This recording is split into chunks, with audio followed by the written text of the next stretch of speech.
Thank you, Rafael. It's not. Yes, I think it's working. Yes. Okay. Yeah. Now it is working. Yes. Okay. Thank you, Rafael. All right. After that introduction, where you did learn that I know Spanish, I feel a bit ashamed to speak in English, but I have prepared my presentation, and I usually work in English, and we had agreed that we'll do this session in English, so I'll stick to the original plan.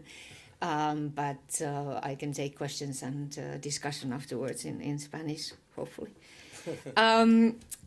So the way I see my role in this event and the role of this presentation is to give you a broad overview of how we got to the new ESG, the standards and guidelines for quality assurance in the European higher education area, in short, ESG.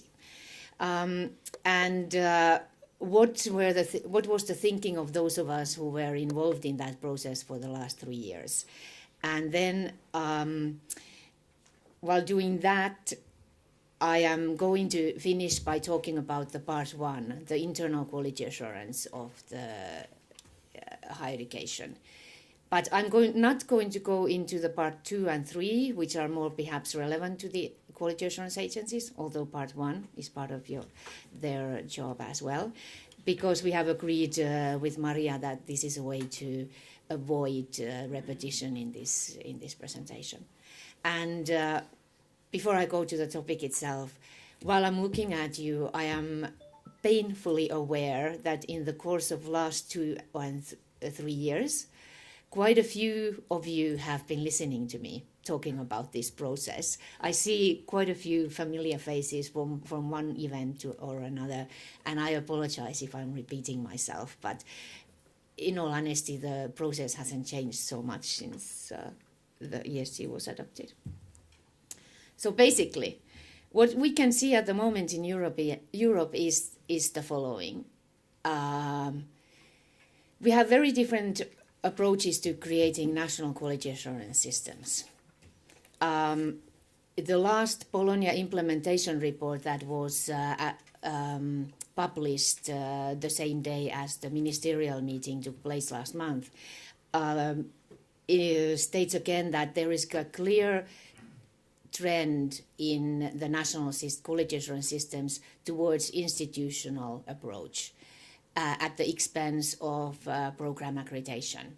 But at the same time, it is clear that many countries are combining the two.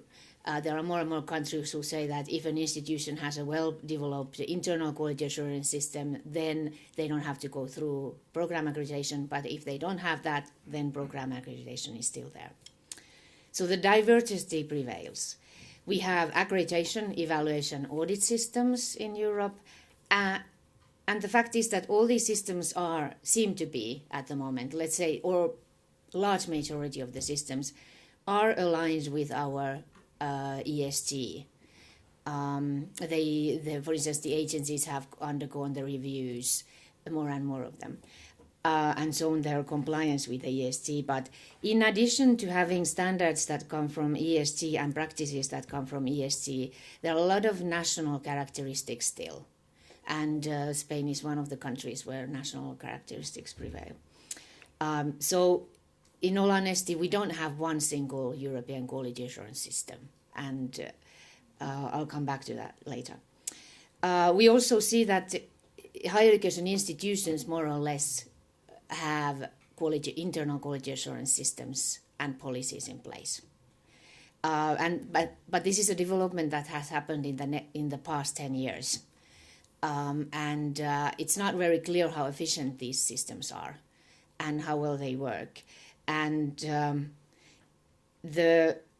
one of the reports that came out last month as well is my organization's EUA's Trends report. It's a longitudinal study that we've been doing since, I think, 1999, looking at how is the higher education doing in Europe.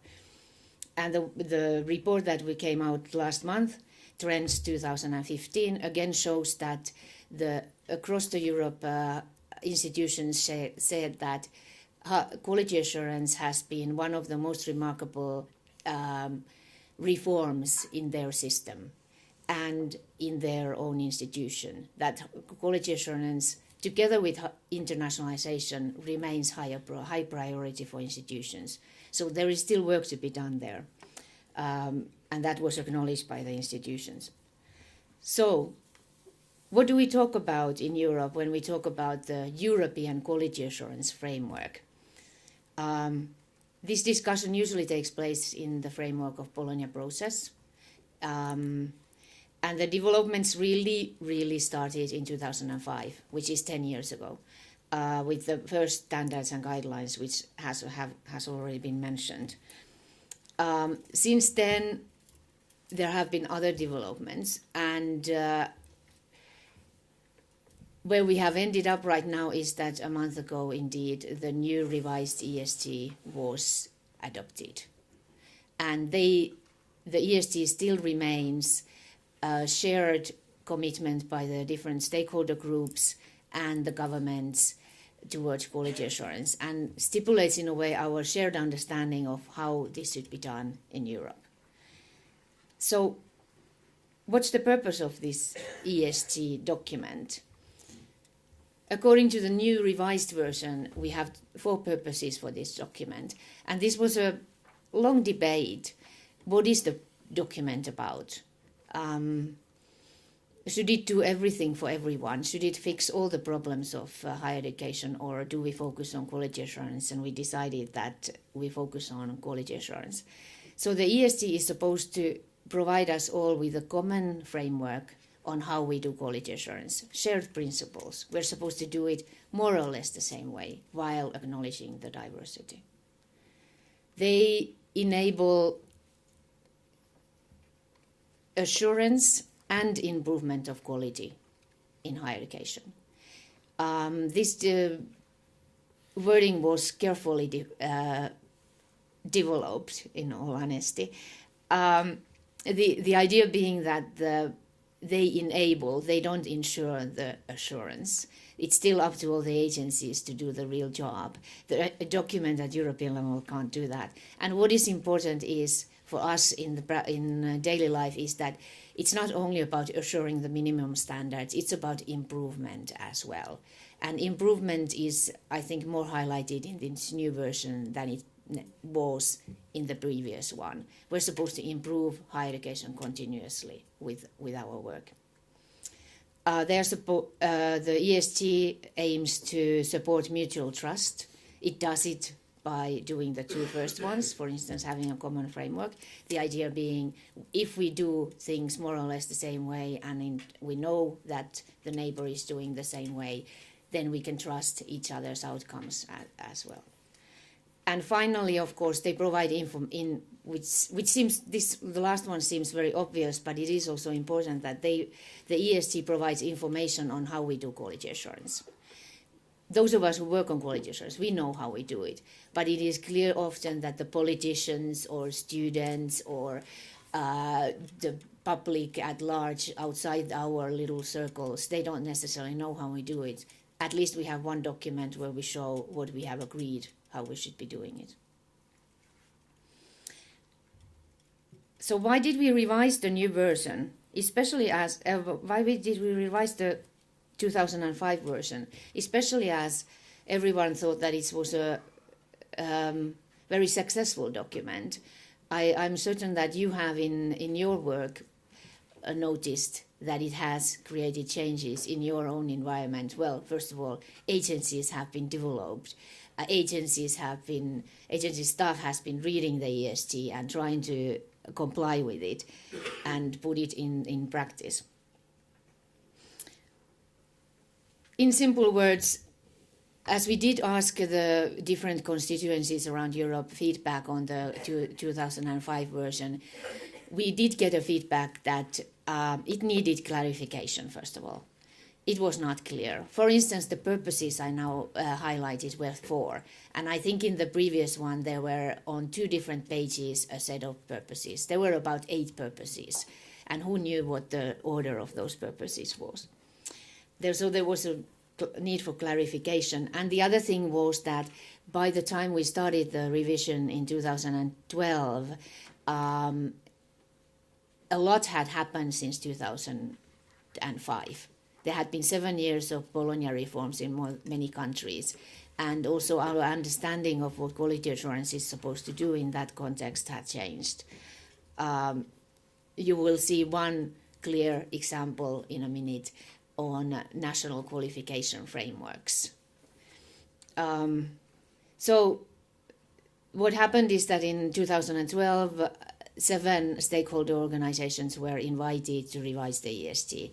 And at that point, the ministers asked us to look at the clarity, applicability, and usefulness of the document, as well as their scope. And what is the difference in terms of the 2005 processes?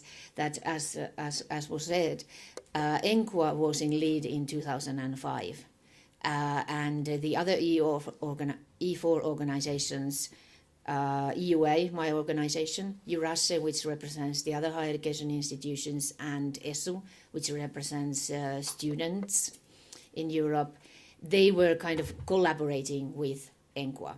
Right now, these 4 organizations took the lead and invited 3 other organizations, Education International, Business Europe, and European Quality Assurance Register, to join us. I'm not going to go into details, but I assure you that when you've got quality assurance agencies, representatives of the teachers, representatives of students and institutions around the same table, we had many, many lengthy discussions around the formulations of the document. But there were some guiding principles for our work that we basically agreed upon already in the beginning, which was that we don't want to get rid of the strengths of the document as we saw them, which is that it covers both internal and external quality assurance. In some other regions, there are standards that cover only external quality assurance, but we wanted to keep both of them. We don't want to change the understanding of quality assurance as it was in the document, and we want them to be applicable to all the systems in Europe, which meant quite a few compromises because the systems are different, as I said. But we did want to overcome the weaknesses, which I already kind of mentioned. There were very many sections that were vague. For instance, today we are later going to discuss the part about the independence. And this had been a standard, well, actually tomorrow morning is the independence standard. That standard had kept ENQA and ECAR decision makers talking. What does it mean? What does independence mean? So we wanted to clarify it a little bit. And I'm very eager to hear tomorrow what you think of the new definition. We wanted to reduce the redundancies and inconsistencies which were in the document. And we wanted to take on board the feedback we had gotten from our constituencies as well as from the governments, that the 2005 document didn't make any references to the other Bologna tools.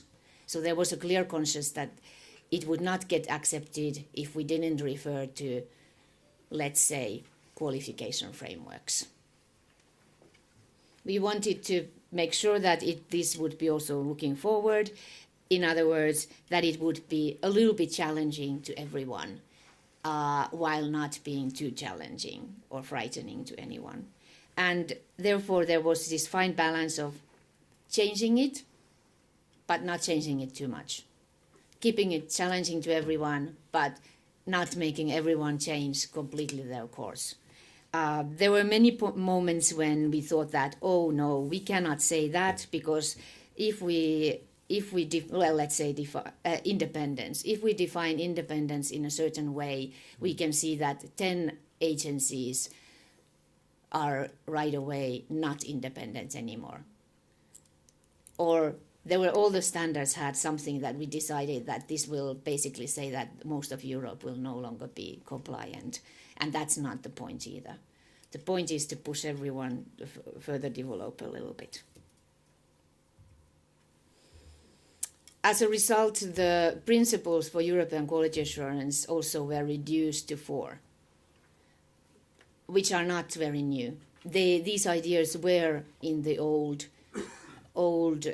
ESG, sometimes hidden, sometimes explicit as principles.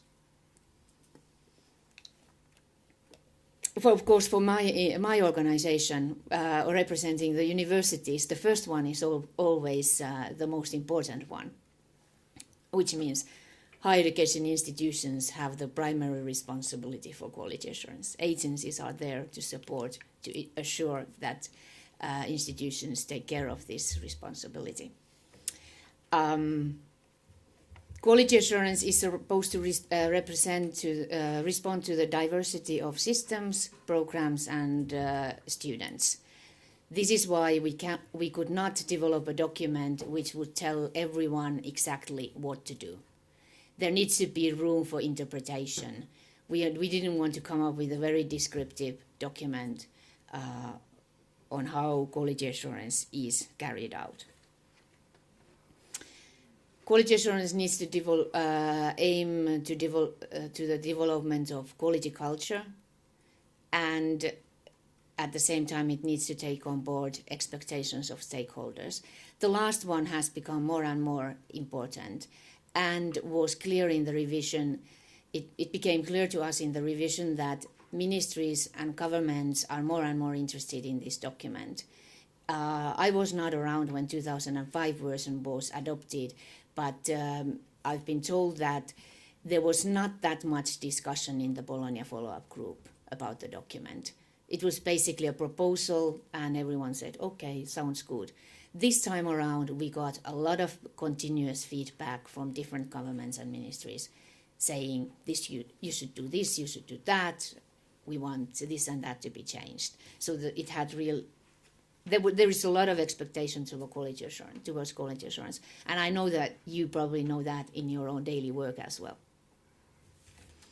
So what did we come up with is a document that still has 3 parts. One part covering internal quality assurance, the other one telling what kind of external quality assurance processes we should have in place, and then third one saying how do we assure the quality of quality assurance agencies themselves as organizations.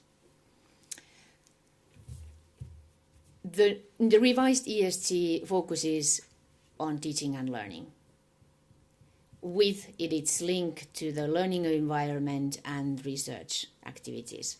There was a debate on whether the ESG should cover all the activities of the university, but we decided to limit the focus of the document this way.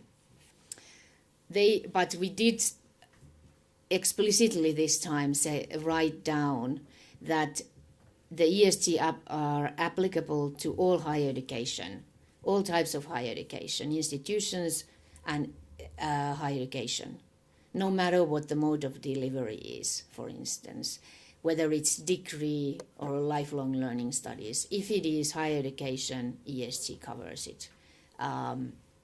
There had been, for instance, a lot of discussion about the e-learning. Is ESG applicable to programs that are delivered through distance learning? And now we've made it explicit, yes, they are. And we clarified the difference between standards and guidelines. The idea being that standard is something that everyone needs to take into account, what we are expecting all the institutions, for instance, in the part 1, or then agencies in part 2 to do. That's the standard, and it right now reads should, you must do this. Whereas the guideline elaborates and gives examples and explains why the standard is there. This was, according to the feedback, it was not clear before. Then to the last part of my presentation, the part 1. What are the institutions supposed to do? This was the part that was most discussed during the revision. This was the part where we got a lot of feedback. We got a lot of feedback from the agencies, around Europe telling us you should add this and you should remove that. We got a lot of feedback from governments, and then of course also from universities who said, you know, this is a bit silly, why did you write that down? So basically the new things are in bold. Well, the biggest changes are in the bold standards, and I will go back to them next. But beyond those three that I'll talk more in detail, an institution is supposed to have a policy and processes in place for quality assurance. It is supposed to take care of its the qualifications and competence of its teaching staff. It has to provide the students with certain learning support and resources. It needs to put in place a way to manage all sorts of information it gathers about its activities. It is supposed to offer public information to the it is supposed to offer information to the public about its activities. It needs to, in a continuous way, monitor its offer of teaching offer. And then the new one is, in all honesty, the new one is that the institution needs to undergo cyclical external quality assurance. But it's not really a new one. It used to be in part one. It used to be in part two. But it's been moved from the agency's responsibility to the institution's responsibility. Okay, apparently I'm not allowed to talk about this anymore. I am going to move to the next one. So anyway, I wasn't going to elaborate too much, but yes. There goes 1 minute from my presentation. No, I haven't timed it, so. 1.2 says that is about the design and approval of programs. Already in the previous ones, we had a standard like this. But what is new in this standard is that we talk about the program needing to have intended learning outcomes. And we talk about the fact that institution needs to make sure that its program corresponds to the national qualification framework. These two words or terms didn't appear in the 2005 version. Why? Well, the learning outcome discussion in 2005 was not so developed, and it was still perhaps more controversial than it is right now. And the other thing is, 2005, about 3 countries had national qualification frameworks. And it was in the same Bergen meeting the ministers adopted the European framework for qualifications in the European higher education area, and it's been after 2005 that the national qualification frameworks have been developed. So it was not really a possibility in 2005 to put this reference there. I know that this change doesn't necessarily impact the Spanish agencies so much, because in Spain you do have national qualification framework in place, and I understand that the agencies have already made judgments about this, looking at whether master's program is relevant to is at the level of master's program in the national qualification framework. But I can assure you that this is going to be challenging for some other systems in Europe. And for instance, from Germany, I got the feedback from the German Rectors Conference that this is horrible. Why do you write national qualification frameworks there? Because they are still debating their framework. So this is an example of a standard and the new thing that we've put there that some of you will be saying that, oof, yeah, this is what we do, whereas others are now wondering how am I going to address this. But then there might be other things that you are wondering, how am I going to address this? And in another country, they are saying, okay, yeah, of course, this is how it's been done always. One that is probably going to cause some discussion in all the systems is a completely new standard, 1.3, student-centered learning, teaching, and assessment. This is a logical continuation to Bologna process discussions on student-centered learning, commitment to promote it. However, the challenge probably for everyone will be, how do you demonstrate that you do student-centered learning?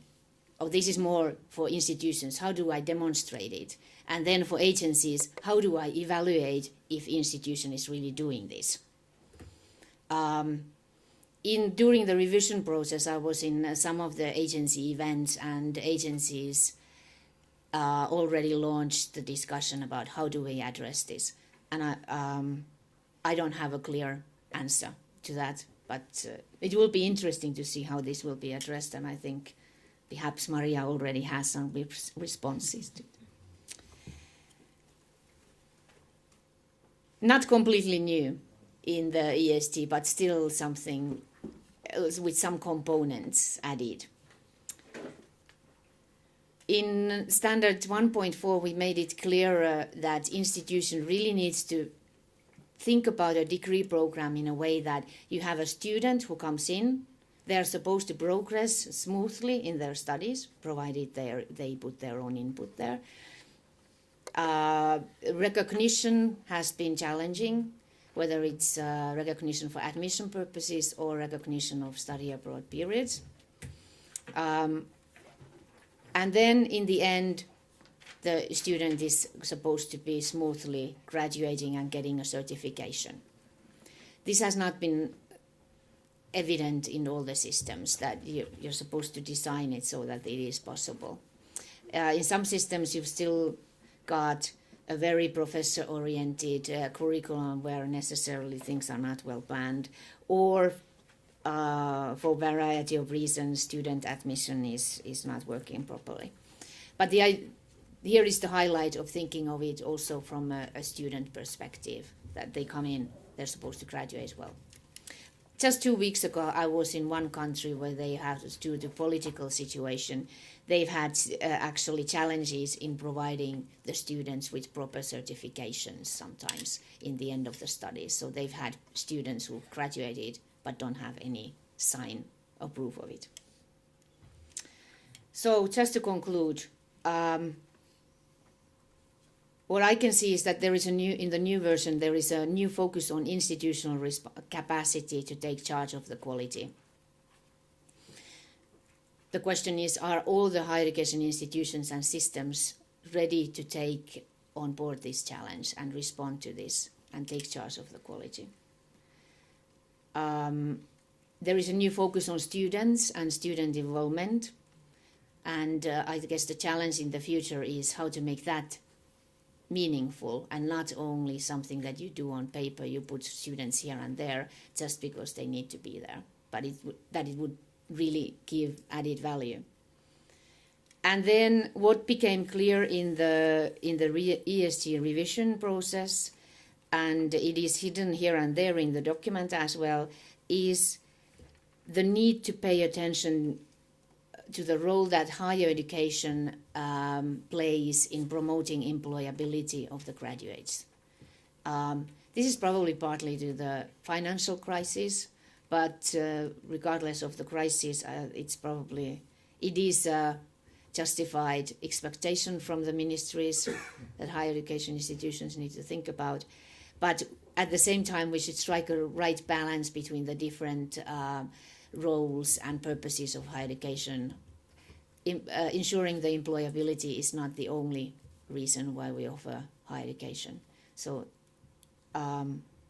probably that's something that I would want to underline in the end of my presentation. Higher education has several purposes, but at the same time, we do need to show our policymakers the added value that higher education plays in this regard. And quality assurance has a clear role there in showing that. Thank you.